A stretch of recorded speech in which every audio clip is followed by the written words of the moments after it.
বিশ্বকাপের পর থেকেই চোট নিয়ে নাজেহাল শামি। এখনও মাঠে ফেরেননি তিনি। পায়ের চোট থাকা সত্ত্বেও ইনজেকশন নিয়ে বিশ্বকাপ খেলেছিলেন। সেই সিদ্ধান্তের মাসুল দিচ্ছেন এখন। আইপিএলে খেলতে পারবেন না তিনি। গত বছর বিশ্বকাপে শামির পারফরমেন্সের পর গুজরাতের সমর্থকরা আরও বেশি করে আশায় বুক বেঁধেছিলেন। এদিকে গোটা মরশুম থেকেই বাদ পড়েছেন পেসার। গুরুতর চোট সারাতে অস্ত্রোপচার ছাড়া কোনো গতি নেই। ভারতীয় ক্রিকেট বোর্ডের এক আধিকারিক এই খবর দিয়েছেন। নাম প্রকাশে অনিচ্ছুক ওই কর্তা সংবাদ মাধ্যমে বলেন, জানুয়ারি মাসের শেষ সপ্তাহে লন্ডনে গিয়েছিল শামি। সেখানে গিয়ে গোড়ালিতে একটি বিশেষ ইনজেকশন নিয়েছিল শামি।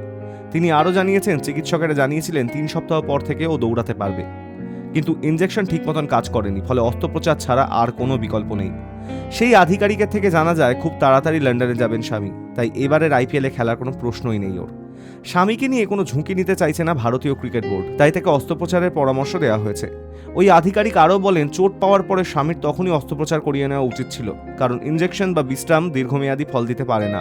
শামি ভারতীয় দলের সম্পদ, তাই ওকে নিয়ে বোর্ড কখনো ঝুঁকি নিতে চাইছে না। তার মতে শামিকে অস্ত্রোপচার করাতেই হবে, যত তাড়াতাড়ি সম্ভব ওকে মাঠে নামানোর চেষ্টা করা হবে। ভারতের হয়ে টেস্টে 229টি, একদিনের ম্যাচে 195টি ও টি-20তে 24টি উইকেট নিয়েছেন শামি। ভারতের মাটিতে একদিনের বিশ্বকাপে সবচেয়ে বেশি 24টা উইকেট নিয়েছেন তিনি।